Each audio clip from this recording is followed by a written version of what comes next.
I raised him for 15 years as his father. Then he invited his real dad to graduation. So I stayed silent, walked away, and let the truth speak for me.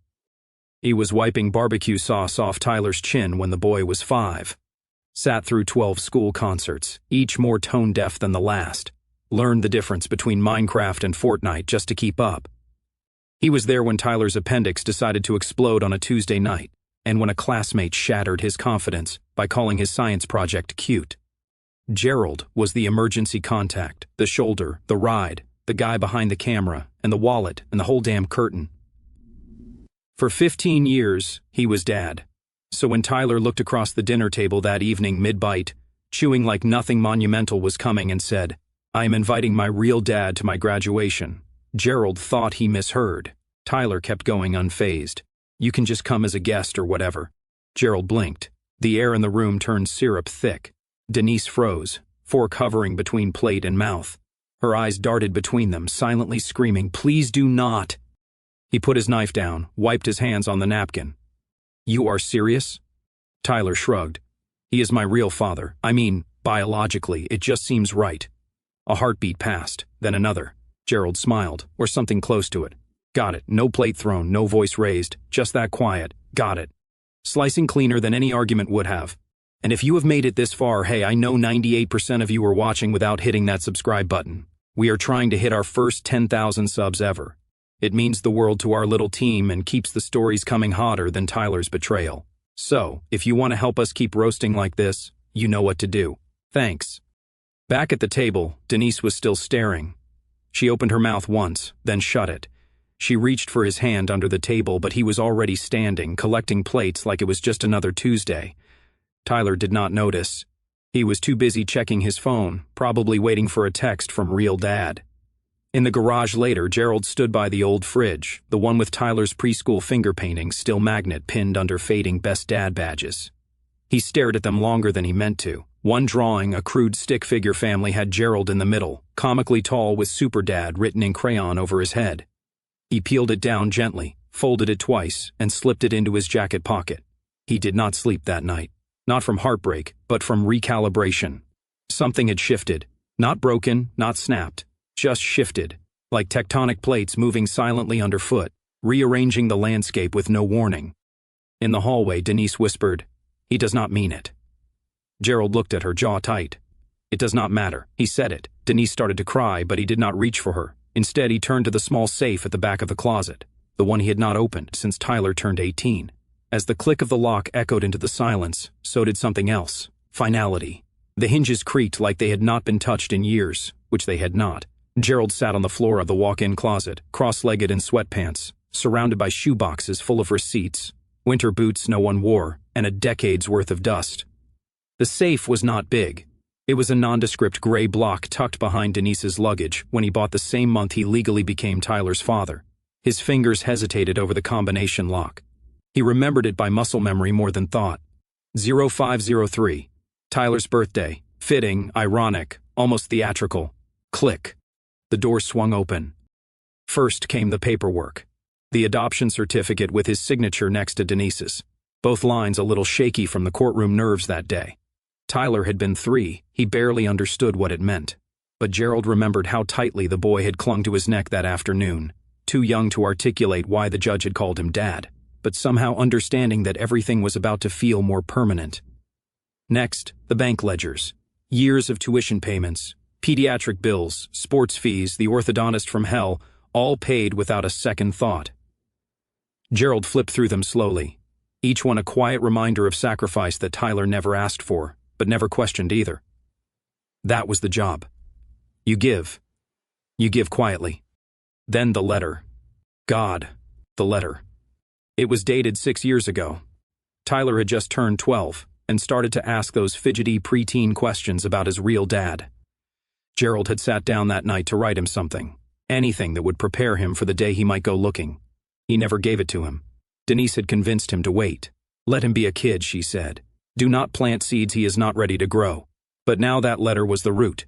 He unfolded it, read the first few lines. His own handwriting was oddly neat for once.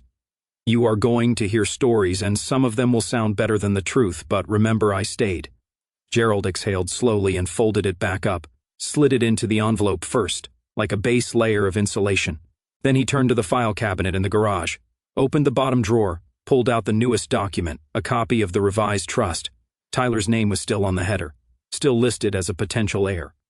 Potential because 2 days ago Gerald had met with his attorney and added a clause in the event of relinquishment of filial relationship. He did not finish reading it. He knew what it said. He added the page last, tucked behind everything else like a trapdoor at the end of a tunnel. The envelope was thick now. He ran his thumb along its edge, then sealed it with tape, wrote nothing on the front, no name, no title. Just left it blank like a silence waiting to be broken. Gerald did not cry. He had not cried in years, not even when his father died. But he sat there a long time, staring at that envelope like it was a live grenade. Outside, the porch light buzzed, flickering from a dying bulb he had been meaning to change. A small thing, like everything else, like respect, like loyalty. The house was quiet. Denise had fallen asleep hours ago, curled on her side of the bed like nothing tectonic had just cracked between walls they built together. Gerald stayed on the floor. He did not need sleep. He needed clarity. The next morning, he placed the envelope into the inner lining of his suit jacket, not the outer pocket. That was for show. This one was for weight, for presence, for permanence. Whatever Tyler thought he knew about fathers was about to change. Steve rolled up in a leased black Dodge Charger with an exhaust louder than his intentions. The car idled outside the house for a full minute before he even got out like it needed to announce him first. When the door finally opened, out stepped a man 15 years late with a cocky grin and a cheap leather jacket creased from years of hangers, not wear. Gerald watched from the garage, arms crossed. Tyler stood at the front door, already bounding down the steps like a kid meeting Santa Claus. He had not moved that fast since his first varsity game. "Steve," Tyler said, all teeth and energy. "Look at you," Steve barked, gripping Tyler in a hug. One arm too short and one pat too hard. "Man, you are taller than I expected. Damn near look like me." Gerald squinted at that line. Denise stepped out onto the porch behind them, a polite smile frozen on her lips like someone trying to greet a rattlesnake without showing fear. "Hi, Steve," she said carefully. "Hey there, D." He winked. He winked like it was still 2002, and she had not raised a teenager without him. Steve sniffed the air dramatically. "Man, I miss this place. Same mailbox." He thumped it like it was a doghouse. Gerald did not move. He did not speak. He just watched, silent, steady. Inside, Steve spun tales about the good old days, like he had lived through them, instead of skipped them entirely. Claimed he was lining up some contracts in Florida. Talked about the time he almost toured with some band no one had heard of. Even pulled out his phone to show a photo of a boat he allegedly owned. Gerald recognized the stock image, saw it on a Facebook ad once for a vacation sweepstakes over dinner, which Steve invited himself to. He pitched the idea of taking Tyler out after graduation. "We will hit the bars, toast to your future, celebrate like real men." Gerald did not blink, did not twitch, just quietly cut his steak and chewed. "That cool with you, G-Man?" Steve added, flashing that salesman smile. Denise looked down at her plate. Gerald set his knife down with deliberate calm. "Sure, why not? It is his night." Tyler, beaming, lifted his glass of soda like it was champagne. "It is going to be epic." The word epic hung in the air like smoke from a match. That night, Gerald did not go home right away. He drove out to the edge of town, took the long way past the old mill, past the diner where he once waited 3 hours when Denise went into labor, past the school where Tyler learned to tie his shoes. Then he pulled into a gravel lot beside the lake. The rental office had one cabin left, far enough from town, close enough to feel like exile. One queen bed, a kitchenette, and silence, just how Gerald liked it. He booked it one way, no checkout date, no plan. As he signed the paperwork, the receptionist glanced up. "Vacation?" Gerald smiled faintly, something like that. Back at the house, Steve had already fallen asleep on the couch, shoes on, belt unbuckled, snoring through his mouth. Tyler scrolled through his phone beside him, laughing at something they had posted on Instagram. Denise sat in the kitchen, staring into a glass of wine, her expression unreadable. Gerald did not go inside. He stood in the driveway watching the scene through the window. Then he turned, got in his car, and drove to the cabin. Because sometimes silence was not surrender. It was the calm before the calculation. It started with a perfectly civil email from the school. "Please confirm your family's preferred seating arrangements for the graduation stage and reception." Denise read it out loud over breakfast, her voice neutral, carefully void of emotion like she was diffusing a bomb. Tyler did not even pause his spoon. Yeah, I already told them. Steve is going to sit beside me on stage. The cereal crackled in Gerald's mouth. Denise set the phone down a little too fast. You what? Tyler looked up casual. Yeah, I mean, he is my real dad, right? Makes sense. The word real again slithering into the room like a recurring curse. Denise's face tightened. Tyler, your father Gerald raised you. Tyler cut her off. I know, Mom, but it is just symbolic. I want Steve there. He missed everything else, so this one you know it is important. Gerald put his fork down, wiped his mouth, took a sip of coffee that had long gone cold. I will stay in the back, he said flatly. Denise turned to him, panic in her eyes. Gerald, please, this is not right. Do not let it go like this. Do not let him do this. He stood, took his mug to the sink. I will not make a scene, he said without turning around. I will just be there. Tyler, still chewing, did not look up. Later that night, Denise found him in the garage. He was at the workbench, wiping down a wrench that had not been used in months. The envelope sat beside him, thick now, its edges slightly curled from being handled. You are really going to just sit in the back like some guest? He did not look at her. That is what I am now. You are his father. He turned, then looked at her with something that was not anger but was not softness either. No, I was. She flinched. Gerald picked up the envelope, ran his thumb along the seal, then pressed it closed with finality. Slowly, deliberately, he slid it into the inside pocket of his blazer, the one he only wore for weddings and funerals. He closed the button over it. Denise stepped closer. What is in it? He looked at her finally. Everything you never asked about. Silence stretched between them like a drawbridge slowly lifting. You are not going to fight for this, she whispered. He almost laughed. Almost. I already did. Every single day for 15 years. The next morning, Tyler left early for rehearsal. Steve did not show again. Gerald stood at the closet mirror, adjusting his collar, tucked a pin into his breast pocket, checked his jacket for the envelope still there. He looked at his reflection, at the lines on his face that were not there when he first taught a 3-year-old how to brush his teeth. He did not see a broken man. He saw a prepared one. Outside, the lawn was freshly cut. The banner in the driveway read, Congratulations, Tyler, in big, cheerful letters. Inside, a storm had already passed. And Gerald, he was not trying to stop the flood anymore. He was the dam quietly cracking. The rehearsal dinner was held at a chain steakhouse on the edge of town, chosen by Denise for its neutral territory and limited emotional landmines. It was supposed to be small, just the family, Tyler's closest friends, a few teachers, and the principal who had politely agreed to make a toast. The table was set for 8. 7 showed up. Steve naturally was the missing one. Tyler kept checking his phone between bites of mashed potatoes, smiling awkwardly every time the waitress refilled his water. He is probably just stuck in traffic, he said around the 3rd time someone looked at the empty chair beside him. He has got a buddy with a car dealership south of here, might be helping out. Denise gave Gerald a look, one of those please do not say anything looks. He did not. He sipped his soda, nodded politely when the principal raised his glass, and when the photo started, those cheap printed ones with Tyler from kindergarten to senior year. He clapped in the right places, smiled in the right places, did not flinch when someone said, Wow, you look just like your dad, and pointed to Steve's empty seat. When dessert came, Tyler leaned back, scrolling through his phone under the table. He texted, says he got caught up, but he will definitely be there tomorrow, promised. Gerald nodded, good. And that was it. He left early, quietly. Drove back to the cabin with the windows down, letting the cool air slap against his face. The gravel crackled under his tires like bones breaking, small, dry, inevitable. The lake was still, not peaceful, still like it was watching him. He sat on the porch in a wooden chair that wobbled just slightly, but not enough to matter. The moon hung low, dull and yellow like a bruise, healing slowly. No music, no alcohol, just Gerald, a thermos of lukewarm coffee, and that thick envelope resting beside him on a chipped side table. He picked it up, turned it over in his hands like it was a newborn or a weapon. After a while, he opened it again, pulled out each page, smoothed them gently, one at a time. Like laying out years of invisible labor for inspection, the adoption certificate, the tuition receipts, the handwritten letter, the trust clause. It felt almost complete, almost. So he went inside, found the motel stationery paper so thin the ink nearly bled through, and wrote something in the same unhurried hand he used when balancing checkbooks. This is everything you never asked about, but it was always yours. I hope someday you understand what it cost." He did not sign it. He folded it once neatly, slipped it in at the top.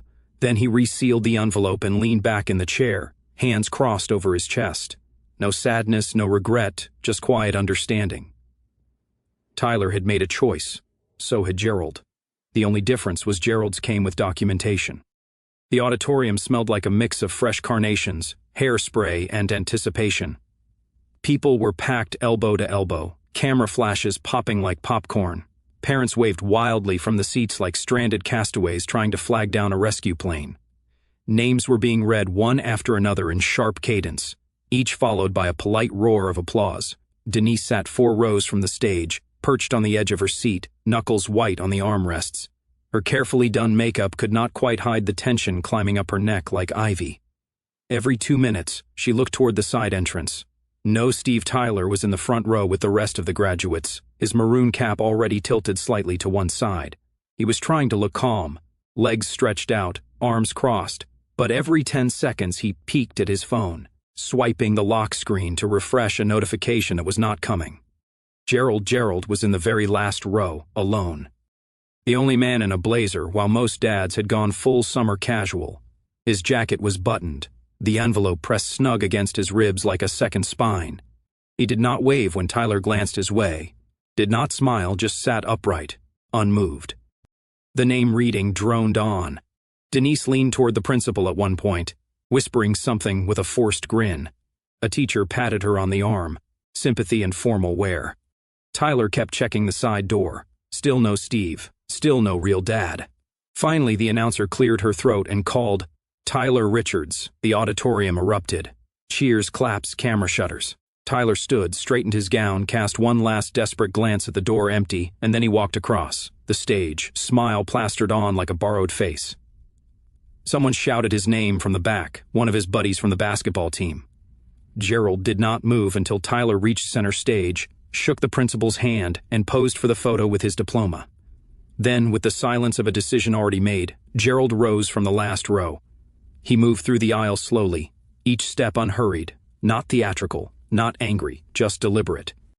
The envelope inside his jacket thudded softly against his chest with every stride. Parents turned to look. Teachers paused mid-applause. Denise twisted around in her chair, eyes wide. Gerald did not break stride. He walked toward the front, toward the boy who had once sat on his shoulders during fireworks. The boy who scraped his knees on the driveway and cried for Dad, not for Steve. Toward the boy who had no idea his version of the truth was about to cave in on itself. Tyler stepped off the stage with his diploma in hand, still smiling, still scanning the crowd with hope slowly leaking out of him like air from a slashed tire. No Steve. Not even a text. Just the hollow weight of his name being cheered by people who did not know half the story and who in about 30 seconds would not know what to make of the other half. He did not see Gerald until he was right there, not beside him, not blocking him, just there like a memory made flesh. Gerald did not say congratulations, did not pat his back or ruffle his gown. He did not even touch him. He simply reached inside his blazer and pulled out the envelope, thick, sealed, silent, the kind of object that feels heavier than it should, like it is carrying more than paper. He held it out. Tyler blinked. "What is this?" Gerald leaned in close enough for only him to hear and whispered, "Read this when you are ready, or do not." No anger, no emotion, just choice. Then he turned and walked away. Not fast, not slow, just steady, like he had already rehearsed it. Tyler stood frozen mid-step, the envelope now in his hand, the diploma tucked awkwardly under his arm like an afterthought. A few people clapped out of habit, unsure what they had just seen. A woman in the front row tilted her head. 2 students in the wings whispered behind cupped hands. The cameras kept flashing, and suddenly Tyler was not sure what they were capturing anymore. Denise was halfway out of her seat. Confusion etched across her face. One of Tyler's classmates nudged him. "Dude, what was that?" But Tyler did not answer. His fingers gripped the envelope like it might detonate. The ceremony moved on without him. Another name was called, another cheer, but he did not move. For the first time that day, he did not check his phone. Did not scan for Steve. He just stared at the envelope, pulse thumping in his ears, and everything around him started to sound distant, like the moment before a crash. Backstage smelled like hairspray, floor wax, and sweat. Everyone clapping each other on the back, laughing too loud, hugging like the world had just opened for them. But Tyler was not part of that celebration. He slipped behind a row of folding chairs, ducking past the assistant principal and the AV kid wheeling a speaker. His hands shook as he tore into the envelope like it might be full of cash or fire or both. The first thing he saw was his own name, full and formal. Tyler James Richards. Legal paperwork stamped and notarized, adoption decree dated 15 years ago. His heart skipped. Steve's name was not on it. Father Gerald Wayne Richards. He blinked. Read it again. Below that, page after page. Pediatric care receipts, orthodontic bills, school fees, summer camp deposits, all in Gerald's name. No reimbursements, no co-signers, one after another. 15 years of quiet deposits into a life that Tyler had never bothered to ask about. His knees buckled slightly. He crouched against the wall. The next page was a printout of a trust document, bold and legal in tone, highlighted. Clause 7C, revocation of beneficiary rights. Dated, signed, witnessed. 2 days ago, a sticky note was attached to the corner in Gerald's handwriting. It was never about money. It was about memory. You traded both. Tyler's chest tightened. Then came the photos. Not selfies, not posed, just snapshots Gerald had clearly taken alone over the years. Tyler blowing out candles at age 7. No Steve. Tyler in his Halloween costume dressed as a knight. No Steve. Tyler holding a trophy at his first track meet No Steve. And then one brutal picture, Denise and Tyler at age 10, opening Christmas presents. In the corner, just barely visible, was Steve's name on a gift tag that Gerald had clearly written by hand and delivered while Steve never showed. And finally, the last page, just one line centered, no date, no header. You chose him, so I removed myself. The words hit harder than anything Tyler had prepared for. He could not breathe, could not stand.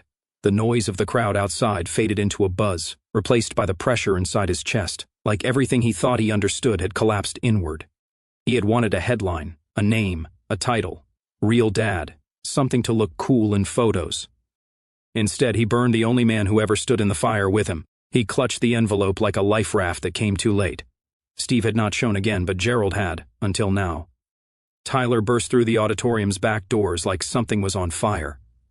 Suit, half-buttoned, tassel bouncing, diploma nearly forgotten in one hand, the envelope clutched like a wound in the other. The parking lot was full of families hugging under helium balloons, posing for iPhone photos, laughing about missed names and awkward speeches. He scanned the rows. Gerald's truck was gone. "Mom!" he shouted, spinning in place. Denise was standing by the curb, surrounded by 2 aunts and a neighbor she barely liked. Her mascara had given up halfway down her cheek. Her expression collapsed the moment she saw him. "He is gone," she whispered. "You let him leave?" Tyler snapped. "What was I supposed to do? Tie him to the bleachers?" She fired back, her voice cracking. "You made your choice, Tyler." And he honored it. The aunts turned away, suddenly very interested in their clutched purses. Guests nearby lowered their voices. Someone whispered, "Was not that his stepdad?" Tyler's phone buzzed. Finally, he yanked it up. It was a spam email. No texts, no calls, nothing from Steve. Of course not. He pulled up Gerald's number, hit dial, 1 ring, 2 straight to voicemail. He stared at the screen like he could will it to change, like if he wanted it badly enough. Maybe time would rewind and the envelope would vanish, and Gerald would be standing right there, arms crossed, grumbling about the traffic. He typed the message anyway. "I did not know. I swear I did not know. Please come back. You are my real dad." He had sent it, then watched it sit there with that smug little delivered checkmark like a doorman who opens the lobby but will not let you in. Minutes passed, then more. No reply. The crowd thinned. Cars rolled out in slow processions of honking horns and trailing streamers. Denise sat down on the curb crying in hard, wet gasps, alone in her own spiral of guilt. But Tyler did not comfort her. He just stood there staring at nothing. The diploma was bent now, useless cheap paper in a broken frame of assumptions. Steve had never come, but Gerald had. Gerald had come to every spelling bee, every Sunday night stomach flu, every "Dad, can you pick me up early?" Gerald had come and stayed and paid and listened and showed up again and again until now. And now he was gone, not absent, not missing, gone. Because Tyler had walked him to the exit with both eyes open and a grin on his face. He did not just lose a father today. He chose to lose the only one he ever had, and that could not be texted away. It took him weeks to open the envelope again.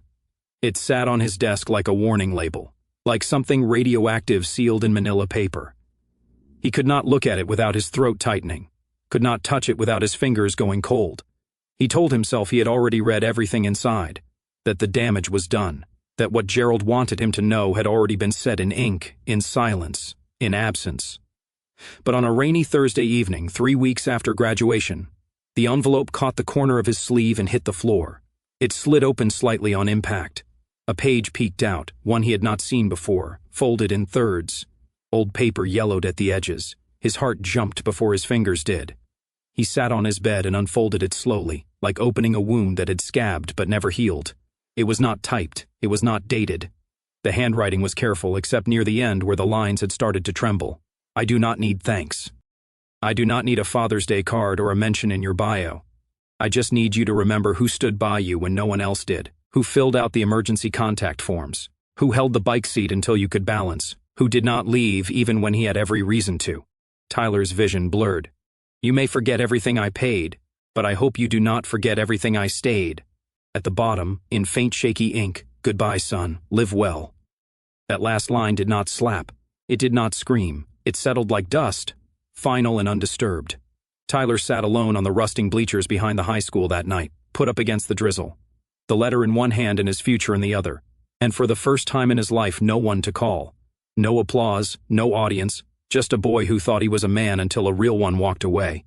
He wept there quietly, not because Gerald was angry, but because Gerald had finished loving him and left nothing behind but proof that it was love. Not revenge, not punishment, just closure. And now there was nothing to fix, no way back, no thread to pull. It was not an explosion. It was a razor. And it was final.